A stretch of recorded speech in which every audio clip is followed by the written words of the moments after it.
Welcome back to Bay Sunday. Please welcome an athletic trainer from UC Davis, one of the few female athletic trainers in Division I football, Julieta Guzman. Thank you for joining us. Oh, thank you so much. So tell us, what is it like for a female to be in sports medicine? There aren't too many females in Division I programs working out there.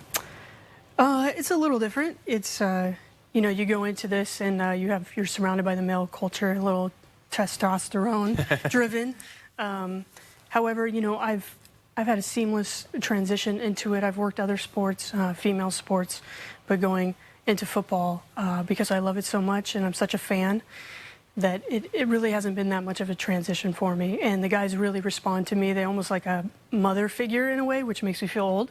But for the most part, you know, we get along great and we have a great rapport. What is it like during the football season? Take me through a typical day of being a trainer in that kind of setting. It's a high-paced, high-stress, you know, environment. It's long hours, you know, anywhere from 12 to 18 hours a day, depending on where you're at in your season.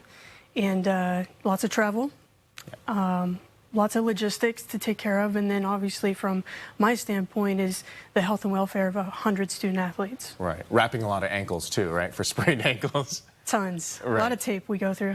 Why don't we see many more female athletic trainers in professional football, Division I sports, etc.? I think traditionally it's been obviously a male-dominated area. It's male athletes. I think there's you know, how would a female get along with, you know, 100 male testosterone-driven football players? And I think it's just a matter of, you know, working hard and getting into paying your dues and getting into that sport and really understanding what that sport is about, and paying attention to the specifics and the intrinsics of that sport. And I think you know, there's a traditional factor that goes into that, and for me, I never really paid attention to that. I just worked hard and really worked my way in. Is there more of a balance in other sports that are not as male-dominated? You know, like women's smaller, soccer, right? Well, you're going to have a smaller team, so you're going to have less intense amount of time to deal with those athletes. Whereas, you know, having 100 athletes versus 30, you know, you have less time to spend with each athlete.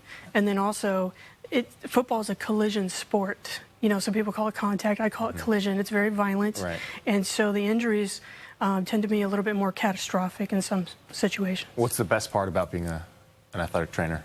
The best part is if an athlete does get injured, you know, I'm supposed to be there but not seen. You know, but if an athlete does get injured, I'm the first one on the scene. I'm the one who sees from the start of injury to when they return to play. And the most rewarding part of that is getting to know the athlete through the process, whether it's a 3-week injury or a 9-month injury or a year, getting to know them, taking them through and watching them get back on the field to do what they love and continue who they are and their identity as a football player. And that's the most special thing to me. And recently, especially nowadays, the NFL focusing a lot more on head injuries.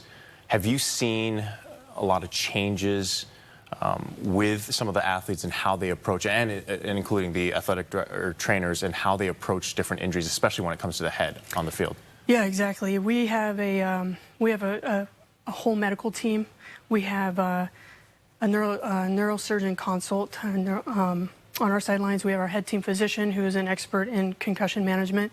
Myself, who does a lot of research on concussions. We also do baseline testing, online tests that test memory, reaction time. We do a balance testing. We also do here at UC Davis eye tracking now to test vestibular function.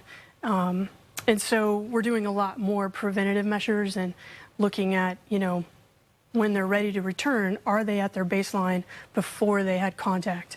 So many more measures are being taken place.